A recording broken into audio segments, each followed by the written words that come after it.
Enjoy your time here and find peace in the stories we tell.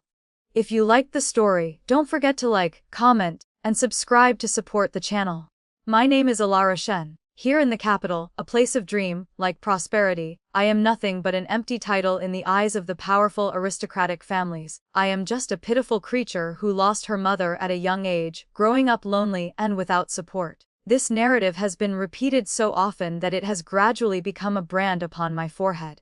My father is the reigning prime minister, constantly occupied with the affairs of the court.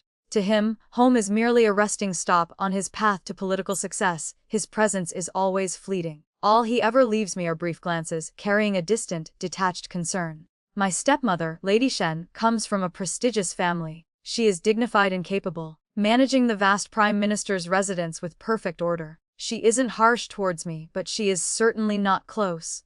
There has always been a thin, transparent veil of silk between us, polite yet cold. I am like a forgotten orchid in a corner of the garden, left to grow on my own, battered by the wind and rain. In the capital, when the great aristocratic clans select their future daughters-in-law, their gazes never linger on someone like me. They require a young lady with strong family backing, refined upbringing, eloquence, and social prowess. Obviously, I am not one of them. Fortunately, before my mother passed away, she used her last ounce of strength to pave a seemingly bright path for me, an engagement she personally arranged. Her childhood friend is now Lord Liu, the Commissioner of Political Affairs, who currently holds the Emperor's favor. My fiancé is the second son of the Liu family, Alistair.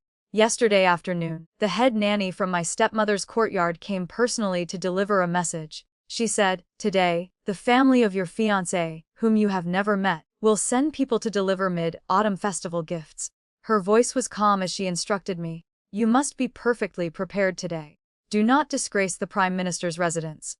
Nanny Lin, the attendant my mother left for me, always hides her affection for me in the corners of her eyes. Before the sky was even bright, she woke me, personally combing my hair and selecting my attire, ensuring no detail was overlooked. I sat properly by the window, silently finishing a cup of slightly cooled tea, then idly flipped through half a dry sutra scroll. The sunlight outside the window frame slowly moved from one corner to the other. Only then did the Liu family finally arrive. When I was led into the main hall by the maids, the scene before me left me momentarily stunned.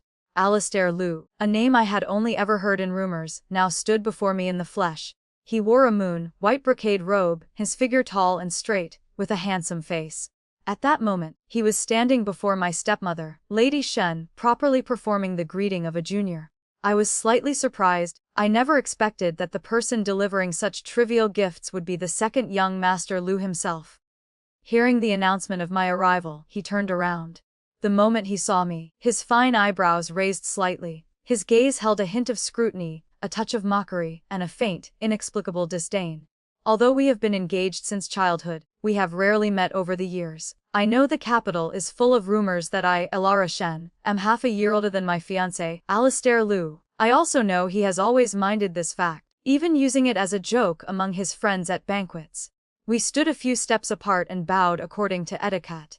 His movements were careless, while mine were as precise as a textbook. After the courtesy, before Lady Shen even invited him to sit, he arrogantly flicked his robes and plopped down onto a chair. He cleared his throat, looked directly at my stepmother, and began, "Aunt Shen, I have actually come today regarding two matters." His voice was clear, but every word carried the arrogant recklessness of youth. First, as the mid-autumn festival is approaching, my parents sent me to deliver some gifts to the residents.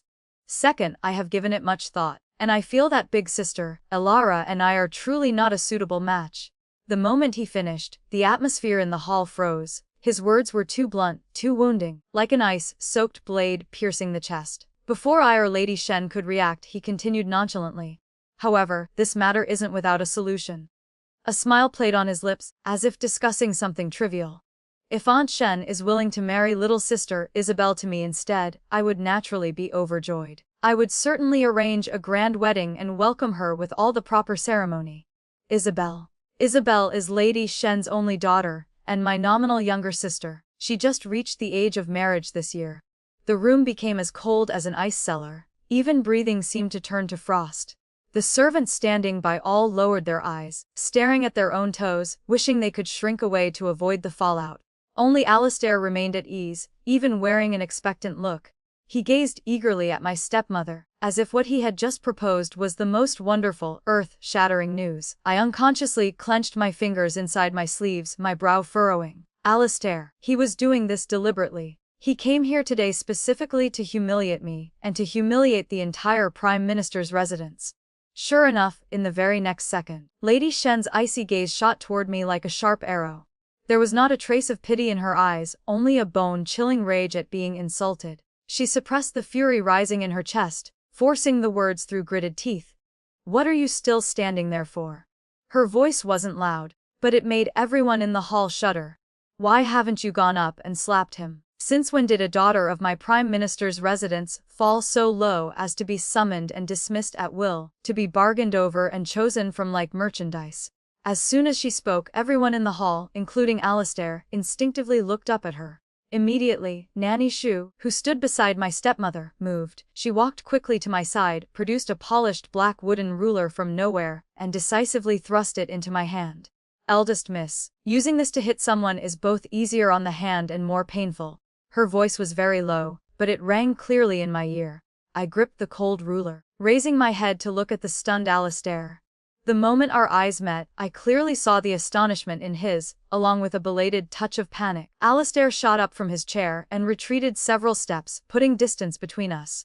"Aunt Shen, please, don't be angry. You mustn't be angry." The arrogant air vanished from his face, replaced by a fawning smile. "Ah, I was only joking. I just wanted to liven up the atmosphere. Really, it was just a joke." After speaking, he bowed repeatedly to Lady Shen, then turned and fled, scrambling out of the Shen residence's main hall like a stray dog. Seeing this, Lady Shen suddenly stood up from the grand armchair. She raised her hand, her long, slender finger pointing straight at the mountain of gifts the Liu family had brought, and shouted angrily, "Servants, throw the Liu family members and this pile of filth out of the gates for me." The maids and servants dared not delay, scrambling to drag the Liu family attendants and their gifts outside. When the hall finally quieted down, with no trace of the Liu family remaining, my stepmother sat back down, lifted her tea, and took a small sip. She didn't even look at me, only asking lightly, "This matter? What are your thoughts?" Asking what I thought. What could I possibly think? Alistair is young, arrogant, and acted foolishly. Today's incident was clearly his own doing, without his parents' permission. Otherwise, given the composure of Lord Liu and the kindness of Lady Liu, they would never have allowed him to commit such a humiliating act. I lowered my head slightly, hiding all emotion, and carefully weighed my words before replying softly. "What does mother think I should do?" Lady Shen placed her cup down and stood, walking straight out of the hall. Her tall, thin back held the same distant indifference as always. "I will report this matter clearly to your father. You may return to your courtyard." "Yes, mother," I replied respectfully. As she reached the doorway, she suddenly paused. Without turning back, she tilted her head slightly, her indifferent gaze sweeping over me. "Alara Shen, you must have your own opinions, not just about this marriage, but about everything in your life from now on." I looked up at my stepmother's profile. Her eyes were exceptionally beautiful, shaped like those of a phoenix, always holding an unspoken, dignified authority. When I was very young, I too craved a mother's affection like any other child. I greedily sought warmth in her arms, stumbling as I ran to her, calling out, "Mother." She would bend down and pick me up, but her embrace held no warmth. She would just hold me and repeat, in a voice so calm it was almost cruel, "Ellie, you must remember I am not your birth mother. Your birth mother has passed away. From now on, just call me Mother in front of others." Only later, when I was old enough to understand, did I truly grasp the profound meaning behind those two sentences. She was the mistress of the Shen family, she was my stepmother, but she would never, ever be my mother. Lady Shen seemed unwilling to hear anything more from me. She left me with a decisive view of her departing back as she quickly left the hall. Nanny Lin stepped forward, her eyes full of pity. She studied me carefully, finally unable to stop a deep sigh. "Young miss, please don't take today's events to heart. The second young Master Liu is still young, it's unavoidable that he acts rashly."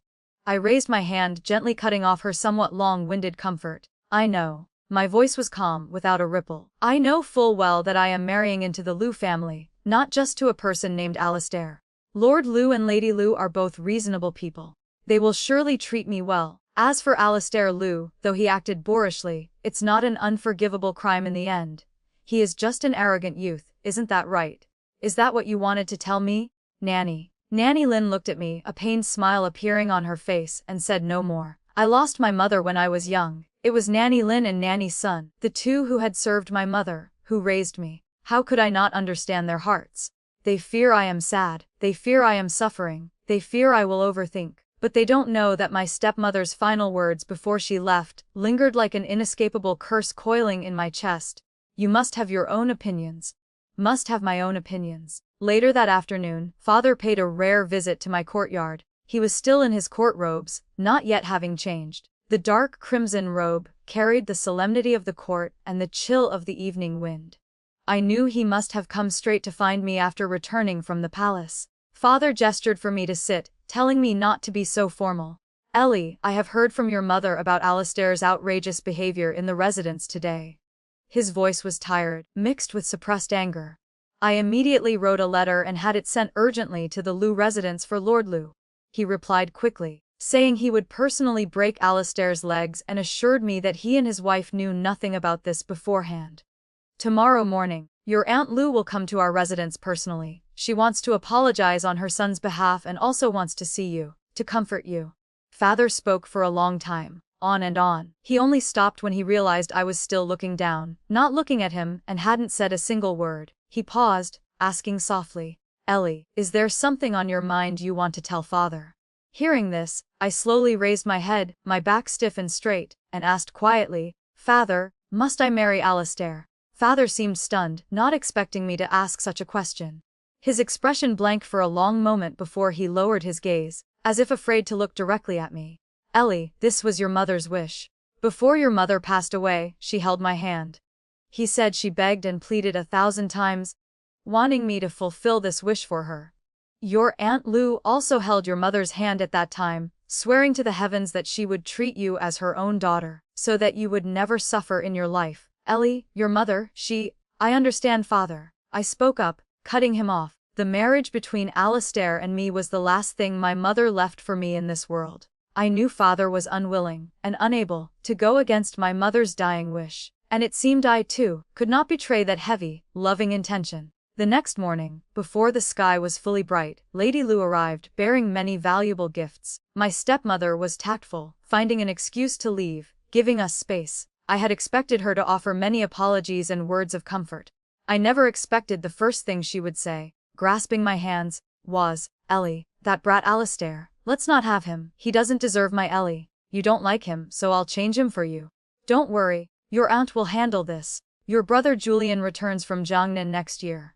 What do you think of him? Julian Lou, the eldest son of the Lou family, Alistair's older brother. Lady Lou seemed to think her suggestion was brilliant, her eyes shining with anticipation. I, however, was stunned by her earth-shattering words. Aunt Lou, this is absolutely impossible. Why is it impossible? She patted the back of my hand, speaking eagerly. Ellie, your brother Julian has cared for you the most since you were little. He even held you when you were a baby. Don't worry, if you marry him, he will definitely treat you well, not like that insolent brat Alistair who angered you. Before your mother passed, she entrusted you to me. I must be responsible for you until the end. I must ensure you live a happy life. I know. Lady Lou truly was thinking of me. I reached out and squeezed her warm hand, offering my sincere thanks. Aunt Lou, Ellie understands your kindness. I tried hard to keep my voice calm and earnest. I am not sad or hurt because of Alistair's words and actions yesterday. I know he is just an impulsive youth who spoke foolishly in a moment of agitation. Please don't punish him too severely. As for what you just mentioned, please, Aunt, do not bring this up in front of brother Julian. He has always seen me as a little sister to be cared for, and I only regard him as a respected elder brother. There are no romantic feelings between us at all. Lady Lou seemed to disagree with my words, opening her mouth as if to continue her persuasion, but I quickly interjected, changing the subject with a smile. Aunt Lou, look, isn't the Mid-Autumn Festival almost here? A few days ago I specially made a pair of shoes for you and Lord Lou. Please see if they are to your liking and if they fit. Nanny Lynn understood my cue and immediately had a young maid present the gift I had prepared. It was a pair of soft-soled shoes made of high-grade silk, embroidered with auspicious clouds in gold thread, symbolizing wishes for longevity and peace. Lady Lu held them, turning them over and over, her eyes filled with adoration. How beautiful, just beautiful. Your hands are as skilled as your mother's were. She praised them, reluctant to put them down. I still remember when I was getting married, your mother worried I would be looked down upon by my new family. She stayed up for several nights, personally embroidering a set of dragon and phoenix quilts for me. I don't know how many nights her eyes must have strained to finish such intricate patterns. As she spoke, her voice choked, and her eyes reddened. She quickly realized her lapsing composure, and hurriedly changed the subject, holding my hand and chatting about other things. It took some effort to finally see Lady Lu off. I then had the maids deliver the other 2 pairs of shoes I had prepared for Father and Lady Shen. That night, I lay in bed, unable to sleep. The day's events replayed in my mind like a shadow puppet show, scene after scene. Tossing and turning, I suddenly sat up, threw an outer robe over my shoulders, and walked out alone. Before I knew it, my steps had taken me to the secluded ancestral hall in the residence, where my mother's spirit tablet was enshrined. I knelt silently before the cold tablet, 1,000 words in my heart, yet not knowing where to begin. After a long time, I finally spoke softly to the cold piece of wood. Mother, did you truly believe that I would have a good life if I married into the Lu family? I am 17 this year. Alistair is not yet 17, he still has half a year to go. By tradition, I must wait until he turns 18 and has his capping ceremony before we can marry. I knew. He didn't want to marry me at all. Before this incident with the engagement swap, I had met him once at a spring outing outside the city. That day, he and several friends were galloping wildly on horseback. He deliberately reined his horse next to my carriage, and in a teasing tone said, "Big sister, Elara, you should be riding to enjoy a spring outing. What's the fun of sitting in a carriage?" After speaking, he even reached out, intending to pull me from the carriage. I was frightened, embarrassed, and furious. I loudly rebuked him for being shameless and lacking decorum. When I scolded Alistair, he felt no remorse. Instead, he grew angry and leaped directly onto my carriage. He pressed close, grinding his teeth as he spoke with menace. So what if I have no shame? In the end, won't big sister, Elara, have to obediently marry me anyway? At that thought, a powerful sense of disgust, stronger than any I had ever known, rose within me. I truly did not want to marry Alistair anymore. I disliked his impulsive, childish, and self-righteous nature, just as he had never liked someone as quiet, disciplined, and older than him like me. Before my mother's spirit tablet, 2 incense sticks in the bronze censer released plumes of curling smoke, which gradually dissipated into the air, leaving no trace. I rose from the cold prayer cushion and returned to my courtyard. The next morning, upon waking, I immediately instructed Nanny Lin, "Nanny, prepare the carriage. I want to go to the Dali temple to find Father." A flicker of astonishment crossed Nanny Lin's face, but she asked no questions and quietly withdrew to make the arrangements. Although the Dali temple was within the city, it was not close to my prime minister's residence.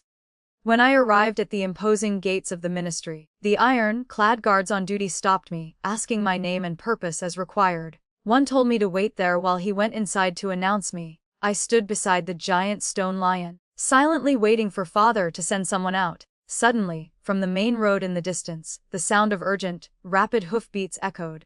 I instinctively looked up quickly, only to see a troop of cavalry dressed in black armor, long sabers at their waists, galloping swiftly toward the Dali temple with an imposing aura. The man in the lead rode a tall, jet-black stallion, its coat so sleek it looked like a moving shadow. Seeing them approach, Nanny Lin quickly pulled me back. I obediently lowered my head, intending to wait for the riders to pass, as they clearly looked like people one should not provoke. The sound of hooves grew louder, carrying a pressure that made my heart constrict. Suddenly, I heard someone pull sharply on the reins. The horse let out a loud whinny and stopped directly in front of me. I raised my head slightly and saw the jet-black horse. Its coat as smooth as water, tilting its large head. Its eyes, bright as black obsidian, stared at me with curiosity. Startled by this sudden proximity, I trembled and couldn't help but take a large step back. Just as I was about to look up and see the horse's owner, a deep, clear voice, like jade striking stone, rang out. "Si Feng, do not be rude to the young lady." The man dismounted with a single, decisive, and graceful motion. His figure was tall, clad in the black flying fish uniform of the Imperial Guard. His face was cold and his aura was extraordinary. When he saw me, a flicker of surprise crossed his eyes. "Miss Shen, why are you here?" I recognized him as well. He was the commander of the Imperial Guard, the Emperor's most trusted right-hand man, Damien. Greetings, Commander Y. I dipped into a slight curtsy. Damien offered an apologetic smile, a gesture that softened the innate coldness emanating from him. Miss Shen, were you frightened by my horse just now? That was very rude. I apologize to you on his behalf. I gave a small smile, looking at the horse named Suifeng, who was still peering at me curiously. Commander Wei, you are too kind. It is simply that I am easily startled. Damien looked as if he was about to say something more, but just then, my father hurried out from the ministry gates. Damien gave me a slight nod, then turned and led his men into the ministry. Ali, why have you come to find me? Has something happened? Father stepped in front of me, his voice tinged with anxiety. I stood before my father, tightly gripping the silk handkerchief in my hand, my palm already damp with sweat. Father, I have something I need to tell you. My father nodded, gesturing for me to continue. All right, speak, I am listening. I took a deep breath, as if gathering all the strength in my body, and finally managed to say it. Father, I do not want to marry Alistair anymore. My father's expression froze instantly. He probed cautiously. Has that boy Alistair done something foolish to upset you again? I shook my head slightly, and looked up, directly challenging my father for the first time. Father, do you truly believe that if I marry into the Liu family, I will live a happy life? My father didn't seem to fully grasp my meaning, so I continued. Lord Liu may only be the Commissioner of Political Affairs now, but who in the court doesn't know he is the Emperor's unspoken candidate for the next left Prime Minister? When Brother Julian returns from his studies next year, he will certainly join the court. With his scholarship, his future is boundless. And as for Alistair Liu, he is the legitimate second son of Lord Liu. Even if he proves incompetent, his future will not be poor. Father, while our Shen family is a prime minister's residence, I lost my mother young and have no maternal relatives to support me. Marrying into the Liu family is, to be blunt, marrying above my station. Lady Liu treats me well, firstly, because she cherishes her childhood friendship with my mother, and secondly, because she pities my orphaned and vulnerable position. But father, Alistair does not like me. Both you and I are fully aware of this. If I truly marry him, there will inevitably be endless conflicts between us in the future. When that time comes, even if Lady Liu still remembers her old friendship with my mother, how long can that sentiment keep her on my side? 10 years? 20 years? Alistair is, after all, her biological son. I raised my head, my eyes bright, and stared directly at my father. He instinctively turned his face away, avoiding my gaze. His mouth began to repeat the same phrase I had heard countless times. But, Ellie, this marriage was arranged by your mother herself while she was still alive. The love she had for you, I cannot betray her, father.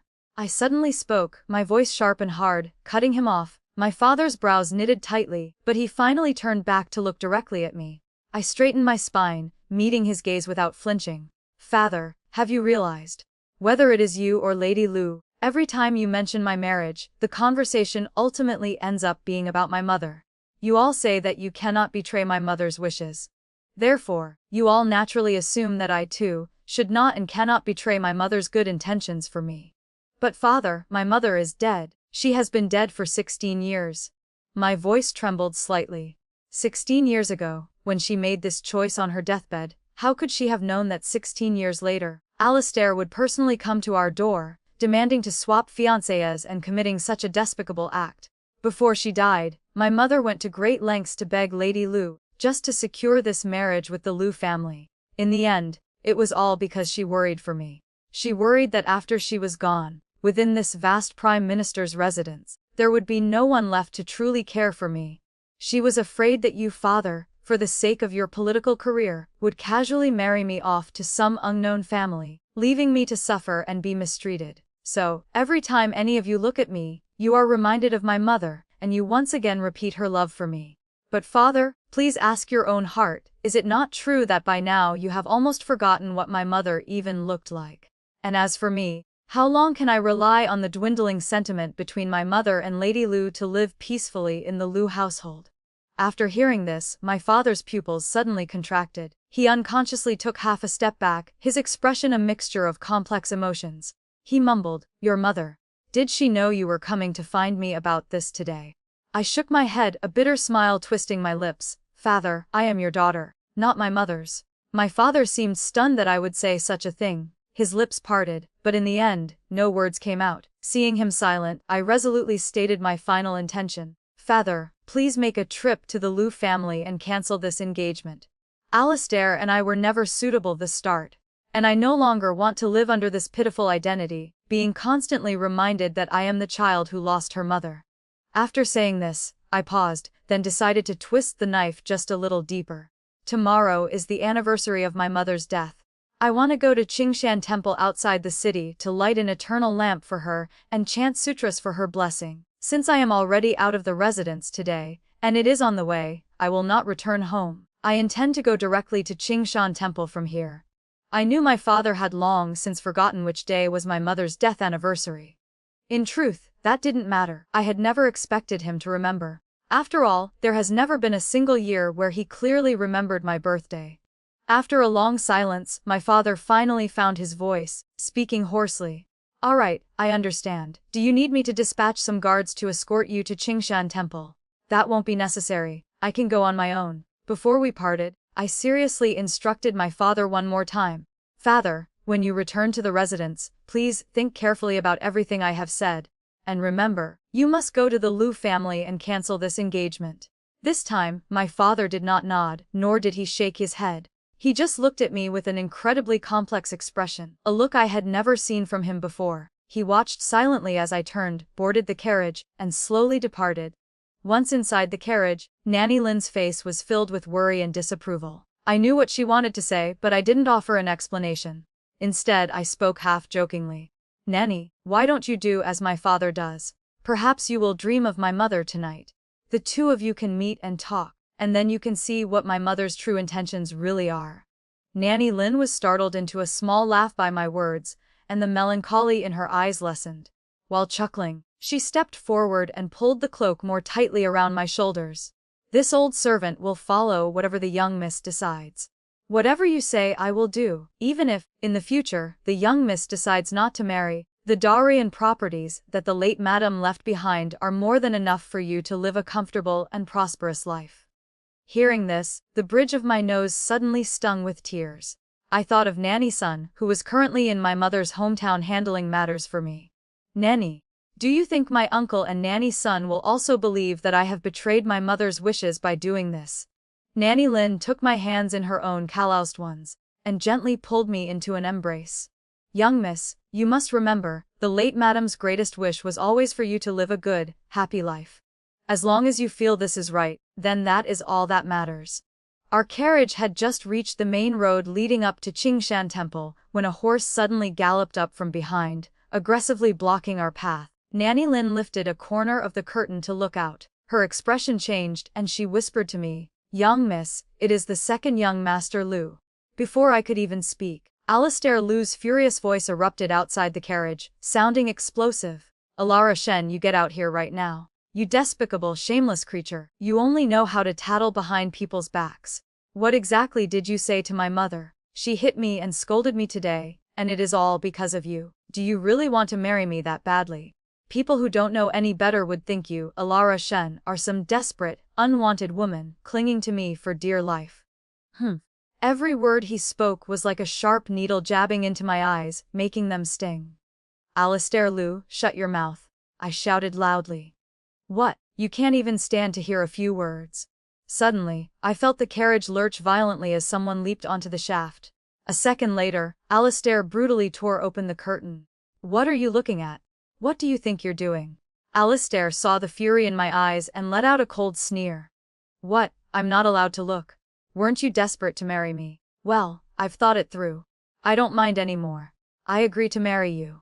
Just wait until I bring you into my home, we'll see how I'll cherish you then. I'll cure you of this disagreeable and ungrateful attitude." My expression turned grim, my eyes dark as I stared at his handsome face, which was now horribly distorted by rage. "Alistair, I am warning you one last time. Please show me a little respect." "Respect?" He burst out laughing, as if he had just heard the most absurd joke in the world. "All I did was speak a few honest words in front of your stepmother. And in response, you had your father write a letter to pressure my father, and then you had my mother come to your home to bow her head and apologize on my behalf. Alara Shen, you really have some nerve. Isn't it all just because you have a mother who's been dead for ages? Shut your mouth. I sprang up from the carriage cushion, half kneeling before him. Before Alistair could even react, I raised my hand and, with all my strength, brought it down hard across his face. The sharp smack echoed loudly on the quiet main road. Alistair's face was knocked to the side, and his entire body froze for a long moment. Then, he slowly turned his head back, his tongue pushing lightly against the inside of his already swelling cheek. His expression darkened, and a vicious fury blazed in his eyes. His long arm shot out, seizing me tightly by the waist. You dared to hit me. I clenched my hands, my nails digging deep into my palms, but I stared straight back into his eyes, showing no fear. If you don't let me go right now, I won't hesitate to slap you again. Alistair suddenly let out a low, chilling laugh that made my skin crawl. Both his arms squeezed tighter, holding me fast. In a single, swift motion, he spun around, brutally yanking me out of the carriage. Before I could even find my balance, he used all his strength to shove me violently, sending me tumbling onto the cold, hard ground. Nanny Lynn, terrified by the sudden turn of events, tried to climb down from the carriage to help me, but in her haste, her foot slipped, and she also fell hard. I hadn't even had time to push myself up before a tall figure quickly moved in front of me, bent down, and gently helped me rise from the ground. It was Damien. Why was he here? Damien stood firmly beside me, his tall frame shielding me, separating me from Alistair. He looked down and asked, Miss Shen, are you injured anywhere? His voice was the same as before, deep and pleasant, but at this moment it carried a strange, reassuring strength. I shook my head slightly, and my maid, Haitang, also hurried over to support my other side. From beginning to end, Damien did not spare Alistair a single glance. His eyes settled on my right hand. The back of my hand had been scraped raw by the gravel when I fell, and was now oozing dark red blood. Miss Shen, your right hand is injured. He frowned slightly. Pardon my intrusion, he said, and as he spoke, he took a pristine white handkerchief from his chest, reaching over as if to help me tend to the wound. At that moment, Alistair suddenly strode forward, seized my arm, and brutally yanked me away from Damien's grasp. He glared at Damien, his eyes filled with hostility and malice. Commander Wei, this is a matter between husband and wife. We don't need an outsider like you interfering, do we? He deliberately emphasized the words, husband and wife. Big sister Ilara is my fiancé. For you to dare hold her hand right in front of me, isn't that going a bit too far? At these words, a faint, mocking smile touched Damien's well-defined lips. He still did not respond to Alistair's outburst, merely turning his gaze back to me. I could no longer tolerate Alistair's pestering. I violently shook his hand off my arm and shouted, Alistair, you have the nerve to say that. If you hadn't lost your mind and shoved me out of the carriage, I wouldn't be injured in the first place. Wei still ignored him, asking me quietly, Miss Shen, do you wish to leave this place now? I nodded vigorously. Upon hearing this, Damien personally stepped forward and carefully helped me back into the carriage. He then turned around and issued a cold command to the flying fish guards behind him. Escort the second young Master Lu back to the Lu residence. And furthermore, report everything that occurred here today, word for word. Only then did Damien finally turn his ice-cold gaze toward Alistair. His face turned ashen, like paper. Second young Master Lu, this official is acting on orders from Prime Minister Shen, specifically to escort Miss Shen to Qingshan Temple. Now, you have arrived. Farewell. With that, Damien paid no heed to the indignant shouting behind him, leaped onto his horse, and quickly led my carriage away from that troublesome place. Once inside the carriage, Nanny Lynn immediately reached down to carefully lift my skirt. When I was dragged out by Alistair, my shin had also struck the carriage shaft hard. Now, pulling up the fabric, I could see the skin was already badly swollen and a large, dark purple bruise was forming. It looked horrifying. I stopped Nanny Lynn as she moved to get the ointment. Nanny, don't worry about it now. We can wait until we arrive at the temple. Damien kept his word, personally escorting me all the way to the gates of Qingshan Temple. Standing before the temple entrance, I gave him a formal bow, offering both my thanks and my apologies. I thanked him for his timely assistance and apologized on behalf of Alistair's disrespect. Damien simply smiled and said, it was nothing. He then took 2 small, exquisite jade bottles from within his robes and held them out to me. One bottle is high-grade wound powder, excellent for stopping bleeding and healing skin. The other is an ointment for bruises, which is quite effective. Miss Shen may wish to try them. Thank you for your kind intentions, Commander Wei, but I already have medicine in my luggage. I politely declined. Damien did not insist. He only said, "If that is the case, Miss Shen, shall we enter together?" I looked at him in surprise. Is Commander Wei also visiting Qingshan Temple to offer incense? No. He shook his head slightly, his lips curving into a deep, inscrutable smile. I am here by His Majesty's decree, to spend a few days in quiet contemplation, to cultivate my mind and spirit. After you, Miss Shen. Once I had settled into my lodgings at the temple, treated the wounds on my hand and leg, and gone to the main hall to light the eternal lamp for my mother, I finally had a moment of peace to carefully contemplate everything that had happened today. Alistair, to put it nicely, is a young and impulsive fool who doesn't understand the world. To put it unkindly, he is an idiot, spoiled by his family to the point where he is completely arrogant and ignorant. In the past, I thought he was younger than me, so I patiently tolerated him and didn't bother to argue. But today he had truly gone too far. I turned to my headmaid Hating, who was standing beside me. Hating, tell your brother to return to the capital at once. Have him find Uncle Ju at the residence and tell him to bring a few of his most capable men. Have them ride through the night to meet me here at Qingshan Temple. Haitang was my closest maid, and her brother, Shen Ping, was one of my personal attendants. The two of them were loyal retainers left to me by my mother, completely trustworthy. As for Uncle Ju, he was the chief steward of the Shen residence and my father's most trusted confidant. Hating acknowledged the order with a soft, yes, and quietly withdrew. I had originally intended to sit before the altar and copy a few sutras to pray for my mother's blessing, but a few new thoughts began to surface in my mind. I stood up again, deciding to seek out Damien, who was also lodging at the temple. I led Nanny Lin slowly to the gate of the quiet, secluded courtyard where Damien was staying. As we arrived, he was practicing with his saber in the yard. The courtyard gate was ajar, open just enough for me to see the figure moving within. His attendant had sharp eyes and immediately spotted me standing at the entrance. He hurried over to greet me. "Miss Shen, what brings you here?" The guard at the gate spoke respectfully. "Please, miss, have a seat on the stone bench in the courtyard. Our master suddenly had the urge to practice his saber forms here. If you'll please just wait for him for a moment." I nodded to show I understood. I sat down on the stone bench in the courtyard, not too far away, and quietly watched Damien move through his exercises one by one. His saber technique was broad and sweeping, filled with power and a palpable killing intent. It was a stark contrast to his usual cold, scholarly, and elegant demeanor. He seemed like two entirely different men. I watched, becoming slightly lost in thought, and didn't even notice when Damien had finished his practice, sheathed his saber, and walked over to sit down near me. It wasn't until he spoke that I was startled from my reverie, realizing he was finished. "Miss Shen." "Ah, Commander Wei, you have finished practicing." There was a slight sheen of sweat on his face. He nodded in acknowledgement and then asked, "Miss Shen has come looking for me specifically. Is there something important?" I gently pushed a brocade box forward. It was the gift Haitang had prepared. "Regarding today's events, thank you, Commander Wei, for your righteous assistance. This is just a small token of my gratitude. I hope you will not find it lacking." Damien looked at the box I pushed toward him, his eyebrows raising in slight surprise. He asked me, "Is this for me?" "Yes. Miss Shen, you are too kind, too polite." I pressed my lips together, hesitating for a moment, but I still asked the question I truly wanted to ask. "Commander Wei, did you really tell my father everything that happened this morning on the main road with Alistair?" Damien clearly hadn't expected me to ask this. He didn't answer directly, but instead tossed the question back at me. "So, does Miss Shen want Prime Minister Shen to know about this, or do you not want him to know?" I didn't hide my thoughts and answered honestly.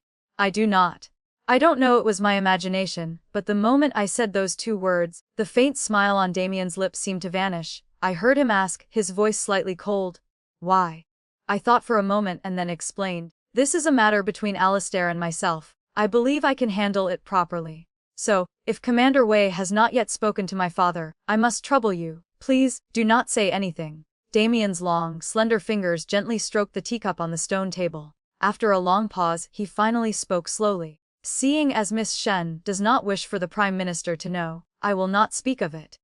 I quickly stood up, offered him a sincere word of thanks, and then took my leave. Returning to my meditation room, Haitang quietly informed me that Shen Ping had already galloped back to the capital. The men I needed would certainly arrive before the third watch tonight. I thought for a moment, then gave her a quiet order. "Tonight, When your brother returns, tell him to leave the 2 quickest and brightest men behind. Have them secretly watch Commander Wei and find out what he is truly doing here at Qingshan Temple. I continued. As for the rest of the men, have him lead them into the capital to seize that idiot Alistair. There's no need to kill him. Just beat him enough that it hurts. After, dump him at the small side gate of the Liu family's back garden. After hearing my instructions, Haidang's expression did not change. She simply gave a calm yes, and withdrew to make the arrangements. Beside me, Nanny Lin glanced at me with surprise, but she said nothing. She just silently picked up the ointment jar and continued to gently massage the frightening bruise on my calf. That night, I lay in bed, tossing and turning. My mind kept replaying the 2 encounters I'd had with Damien that day. It was truly too much of a coincidence. It was so coincidental that it felt as if someone had orchestrated it all in advance. Damien and I had met a few times before, but we were by no means familiar. The only connection one could even remotely count was that he currently held a post at the Dali Temple, the very ministry my father oversaw.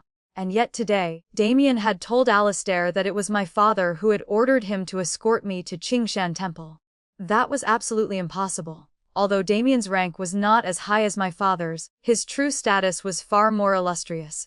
He was the commander of the Imperial Guard, the Emperor's personal confidant.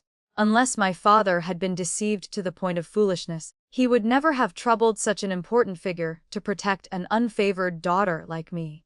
Furthermore, when I went to thank him today, he just happened to be practicing his saber in the courtyard.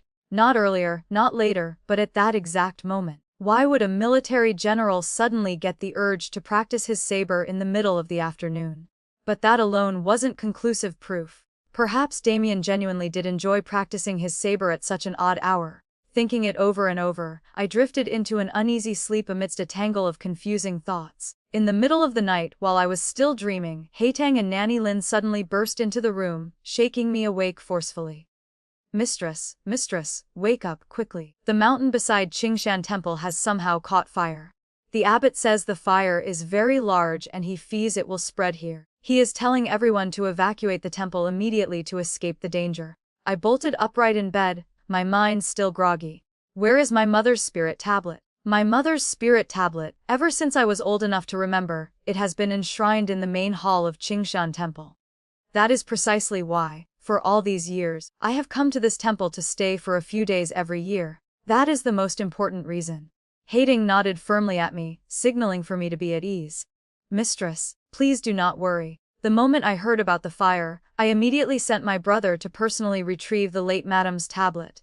The maid, Xiaolian, is holding it tightly in her arms right now, guarding it carefully. By the time I had dressed and hurried out of the courtyard, I saw that Uncle Ju was already waiting in the darkness. I led my people quickly toward him. He immediately stepped forward and bowed respectfully. I looked at him in surprise. Uncle Ju, why did you come here yourself? Uncle Ju smiled and explained.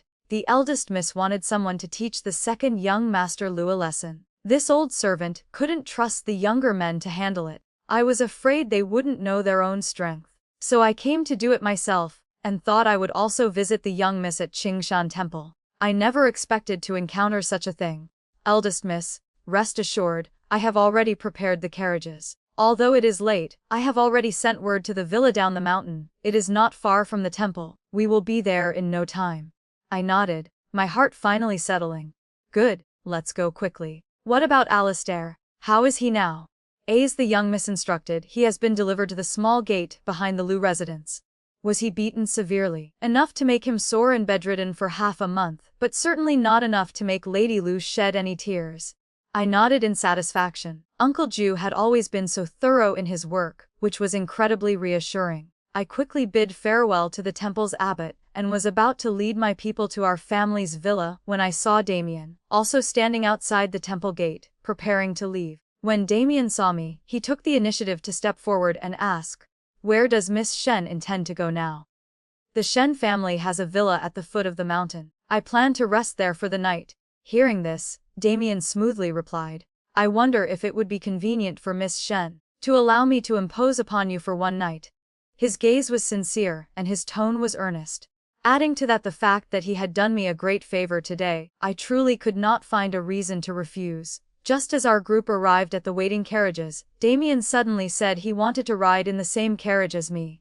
The polite, social smile on my lips froze instantly. Commander Wei, I'm afraid this is not in accordance with etiquette. But Damien was completely different from the gentle, courteous man he had been during the day. His attitude suddenly became much firmer. While I was dealing with the mountain bandits today, I was careless and sustained an internal injury. It is truly inconvenient for me to ride a horse on this bumpy road right now. He paused, his deep eyes staring straight at me. Besides, if I ride with Miss Shen, it will also help to resolve the doubts in your heart. I understood immediately. He had discovered the two men I had sent to watch him. I instructed Nanny Lin to open the carriage curtain and invite him in. Inside the carriage, it was just Damien and me. However, there were many servants walking alongside outside, all of whom could clearly see the situation within, so it could not be considered a severe breach of propriety. A faint smile remained on Damien's lips. He was waiting for me to speak first. I sighed quietly in my heart. This time I had truly met my match. I acted presumptuously by sending men to follow Commander Wei's movements. It was Alara's fault. I ask for your forgiveness. It's nothing. His attitude made it impossible for me to guess what he was thinking, or what he wanted. But, Miss Shen, if you have any questions for me, please ask directly. Between you and me, I will certainly say what I know, and I will not hide a single word. I raised my head, meeting Damien's deep, dark, and unreadable gaze. Commander Wei, why did you appear at Qingshan Temple today? Damien seemed to have anticipated this question. Without any hesitation, he answered directly. Because I was the one who set that mountain on fire tonight. I reacted instinctively, my brows furrowing tightly. Seeing this, Damien chuckled softly. Miss Shen, don't look at me with such alarm. I was merely following the Emperor's decree to come here and eliminate a nest of mountain bandits that has been hiding here for many years. It was only at the end that one of my subordinates carelessly knocked over a candle in the stronghold, which led to this mountain fire. He changed his tone, adding, but Miss Shen has no need to worry. I have already dispatched men to put out the fire with all their strength. No civilians were injured or killed. This was the first time I had truly seen, and the first time I had deeply sensed, the kind of man Damien was. He was dangerous. He was decisive in his actions. His mind was unfathomably deep, and his methods were cold and ruthless. This was the capital, right under the Emperor's nose. The temple I was visiting was Qingshan Temple, the most revered and prosperous of the royal temples. It was barely 20 miles from the bustling inner city, and not even 10 miles from the Dali Temple where my father worked. In a place like this, how could a band of bandits have occupied a mountain for many years? Perhaps because my expression was too grave and skeptical. The casual smile at the corners of Damien's lips slowly faded. He looked at me, and suddenly offered a piece of advice. Miss Shen, sometimes, knowing how to feign ignorance is a very intelligent choice. I gave him a faint smile and said nothing more. By the time we arrived at the villa, it was nearly dawn. Before getting out of the carriage, Damien suddenly said one more thing to me. Those two men Miss Shen sent to my side, their skills are quite good. I have already had them safely escorted back to the Shen residence. You need not worry. After speaking, he walked straight to the guest room the servants had prepared, without a single glance back. Haitang approached and asked me softly, Mistress, did Commander Wei discover our men? He did. Then why did he still follow us all the way to this villa? Perhaps he just wanted a place to stay. Don't pay him any mind. Go and rest. It's been a long night, everyone is tired. The next morning, when I awoke in my room at the villa, I was astonished to find that Damien still hadn't left. He and his personal guard were strolling leisurely in the front courtyard. When he noticed me standing on the veranda watching him, Damien walked over naturally and even took the initiative to invite me to breakfast. Miss Shen, have you had your morning meal yet? Why don't we dine together? I truly could not understand what this powerful, high-ranking commander of the Imperial Guard wanted from me. Commander Wei, I'm afraid this is not appropriate. What is inappropriate about it? It is just sharing a breakfast. Miss Shen need not be so formal. In the end, I had to steel myself and sit through that bizarre breakfast with him. We had just finished eating and hadn't even left the table when Uncle Ju hurried in, his expression grave. Eldest Miss, the second young Master Lu has arrived at the villa. Alistair, what was he doing here? At that, Uncle Ju silently stepped aside, and Alistair immediately appeared in my line of sight. He was holding a horsewhip, his face contorted with rage as he strode toward me. The moment he saw me, he roared furiously, Alara-shun, was it you? Did you send those people to beat me? Well. His brain was finally working for once, so he had come to hold me accountable. I gave a cold little laugh and was just about to speak when he shouted again, his voice filled with disbelief. Lara-shen, why are you eating breakfast with Damien? I truly felt exhausted, both in body and spirit. I couldn't even be bothered to say another word. At that precise moment, Damien, who had been silent all this time, suddenly reached out. He took the empty bowl in front of me and ladled it full of congee. He even smiled at me, a smile so gentle it was almost disarming. I just felt that Damien's action was entirely intentional. It was obvious that both of us had already finished eating and were about to leave the table. Yet, at this specific moment, he deliberately made such an intimate gesture as ladling congee for me. His intention couldn't have been clearer. He was deliberately trying to provoke Alistair. Sure enough, in the next instant, Alistair exploded like a lit firecracker. Alara-shen, you shameless woman. You have no sense of wifely virtue. Have you forgotten that you are my Alistair's fiancé? Why are you eating alone with a strange man like this? He even served you congee. Alistair's words filled me with both disgust and rage. Before I could even retort, Damien, who was sitting beside me, spoke up leisurely. The second young Master Lu is indeed still young and unable to keep his composure. I am eating with Ellie, naturally, because I wish to eat with her. That light, airy sentence made the name, Ellie, sound incredibly jarring. Furthermore, the second young Master Lu opens his mouth and accuses Ellie of not upholding wifely virtue. That is a truly slanderous, baseless accusation. Damien paused, looking at Alistair with an expression that almost seemed like pity, and then continued slowly. Besides, your news is truly lagging, second young master. Is it possible you still don't know that at this very moment, Prime Minister Shen has already gone to your Lu residence to cancel the engagement between you and Ellie? It wasn't just Alistair whose expression changed, mine did too. In that instant, he and I shared a rare, mutual feeling of shock. What? Alistair was stunned that my father had actually gone to annul the engagement. I was stunned because, why did Damien know this even before I, the person involved, did? Alistair clearly realized this as well. He glared at me, his voice full of indignation.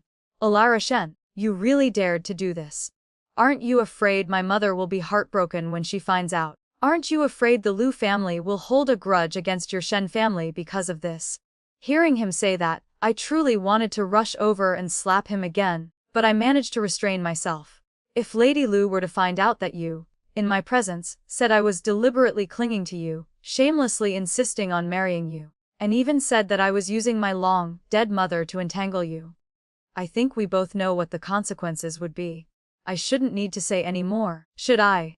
Alistair clearly remembered the insolent things he had said to me. A flicker of guilt and panic crossed his face, but then, as if he'd thought of something else, he stuck his chin out and continued to question me belligerently. Then why did you have your father annul the engagement? How dare you treat me like this? His unreasonable pestering finally exhausted the last shred of my patience. Hiding? See the second young Master Lu out. Before Alistair could shout anything more, I spoke to him coldly. As for the reason I wanted to annul the engagement, you can just go home and ask your own parents. After escorting this massive nuisance, Alistair, out of the villa, I felt the entire world suddenly become blissfully quiet. I finally understood why, every time I saw Alistair I was filled with such discomfort. It was because, deep in my bones, I despised this childish, foolish, and utterly insipid type of person. I closed my eyes, trying to calm my irritated mood, then turned to look at Damien. He was still sitting there calmly. Commander Wei, please see yourself out. I will not escort you. Damien seemed surprised that I would so directly ask him to leave. He looked slightly taken aback, then slowly stood up, clasped his hands in a farewell gesture, and left. Not long after Damien departed, Hating came in to report that Nanny Shu, from my stepmother's courtyard, had arrived from the residence. At first, I thought Lady Shen had heard about the mountain fire near Qingshan Temple and had sent someone out of concern. However, the news Nanny Sue brought was unexpectedly related to Damien. She said there was a hidden story behind the day Alistair came to our house demanding to change the engagement. Nanny Sue nodded and recounted the details. Yes, young miss. Just before the second young Master Lu came to the Shen residence with the mid-autumn gifts, he attended a poetry gathering in the South City with the young Prince of Rui. At that gathering, the second young Master Lu was teased by his friends, who used the engagement between him and you as a joke. In a fit of anger, he blurted out many complaints about how he did not want to marry into the Shen family. Right at that moment, someone nearby added fuel to the fire, saying, "The Shen family has 2 young misses. If the eldest isn't good enough, isn't there still the beautiful and charming second miss?" After that, the young prince of Rui deliberately goaded him a few more times, causing the second young master Lu to lose his head. That is why he came the next day, in a fit of hot-headedness, to ask to change the betrothal. After finishing the story, Nanny Shu relayed my stepmother's message. The madam said to tell the young miss that you must always remember, when someone suddenly appears by your side for no apparent reason, they most certainly have ulterior motives. The madam also said that since it is near the anniversary of the late Nadam's passing, your heart is likely not at peace. It is better for you to stay at this villa and recuperate for a few days, rather than returning to the residence to face those troublesome people and matters. After Nanny Shu left, I immediately instructed Uncle Ju to help me investigate a few matters very thoroughly. Before the evening meal, Uncle Ju returned. "Young miss, your guess was exactly right. The day you went to the Dali temple to find the master, that Commander Wei was originally scheduled to leave the city and head to the Mount Sushan barracks, west of the capital, and Mount Sushan is precisely the mountain that caught fire last night. However, for some unknown reason, Commander Wei's carriage suddenly changed direction mid-route, made a trip to the Dali temple, and coincidentally, met you at the gate and exchanged a few words. Not long after you left, Commander Wei also departed immediately, leading his men toward Mount Sushan. Even more coincidentally, on the way, Commander Wei happened to encounter the second young master Lu harassing you on the main road. The young miss already knows everything that happened after that. There is one more thing. This old servant has learned that the young Prince of Rui and Commander Wei are known to be very close, they famous in the capital as sworn friends. Young miss, is there anything else you need this old servant to do? No, that is all. Thank you for your hard work, Uncle Ju. After Haidang escorted Uncle Ju out, she returned to find me still holding a book, staring blankly into the distance, my gaze unfocused. She came over and gently began to massage my tense shoulders, her voice soft and comforting. "Mistress, even if that Commander Wei truly has designs on us, there is no need to be afraid. Nanny's son has already sent word. She said she will be returning to the capital with everything in 2 days." Hearing this, a rare flicker of finally rose in my heart, which had been stretched taut as a bowstring. Truly. It is true. Mistress, Nanny's son also sent a personal letter for you. This servant just received it. I couldn't stop myself from immediately opening the letter, which still bore the dust of a long journey. Nanny's son's letter was brief. Besides the usual inquiries about my health, there was only one short, resolute sentence at the end. "The matter is done." I clutched the letter, pressing it to my chest, as a genuine joy slowly bloomed from the depths of my heart. This was wonderful. The day Nanny's son returned, she not only brought back what I wanted, but she also brought a letter for me, handwritten by my uncle in Jiangnan. When my father read the contents of my uncle's letter, his expression was one of disbelief and surprise. "Your uncle, he says in his letter that he wants you to go and stay with him for a while." "Yes, father." "And, how long would you stay?" "Father, I am already 17 this year, and I have just withdrawn from my engagement with the Lu family. It is time to discuss a new, suitable marriage." I lowered my head slightly, my tone obedient and deferential. My uncle has not seen me in many years, and now he has taken the initiative to ask me to visit. I truly wish to go. As for my marriage, if it truly cannot be helped, then I ask father to decide as you see fit. My father seemed stunned that I would say such things. I didn't give him a chance to ask more, adding, "In the future, you find a young master you approve of, just ask mother for her opinion. If my birth mother in the afterlife also agrees, she will surely send you a sign in a dream."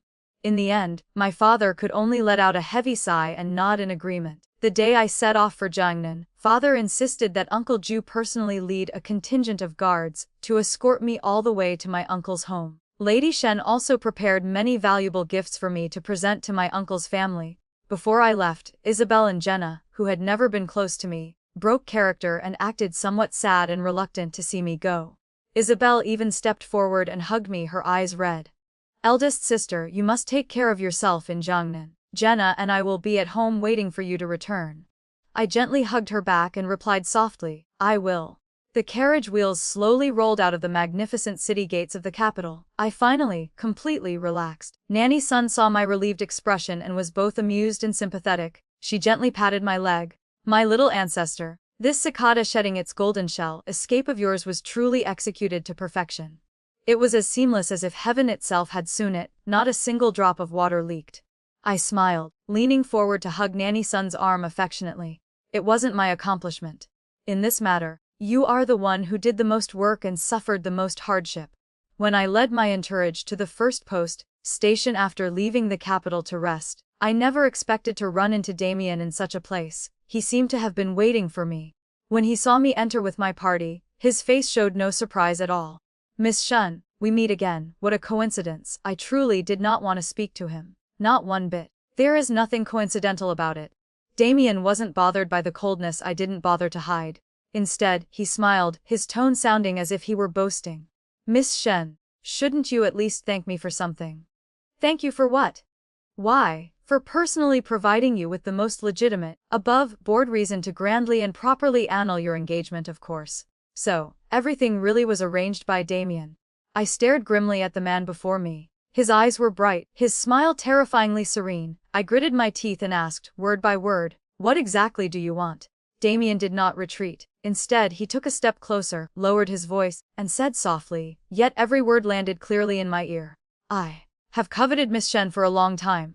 Commander Wei, are you some kind of lecher? Spouting lines from a degenerate's novel. Hearing my words, he let out another soft chuckle. Ellie, when you sent Nanny-san on that long journey to Zhangzhou in Jiangnan to purchase land and property, I had already guessed what you were planning. I merely gave things a small push from the shadows. In doing so, I was helping you achieve your goal, and I was also helping myself. I narrowed my eyes, looking at him coldly, my voice full of vigilance. Helping yourself? How so? Ellie, you must not know yet. The Emperor has issued a decree, granting me governance over Zhangzhou and Jiangnan. As it happens, we are traveling the same road. Furthermore, if nothing changes, it is very likely that once we are in Zhangzhou, we will become neighbors, living right across the street from each other. I was so incensed by his words that I laughed out loud. Damien, your calculating mind truly runs deep. I frowned, a deep worriness of him rising in my heart. But then, he suddenly let all traces of amusement fade from his face. He looked at me with an earnestness I had never seen before. He said, Miss Shen, a person in this life must, in the end, fight with all their strength for what their heart desires.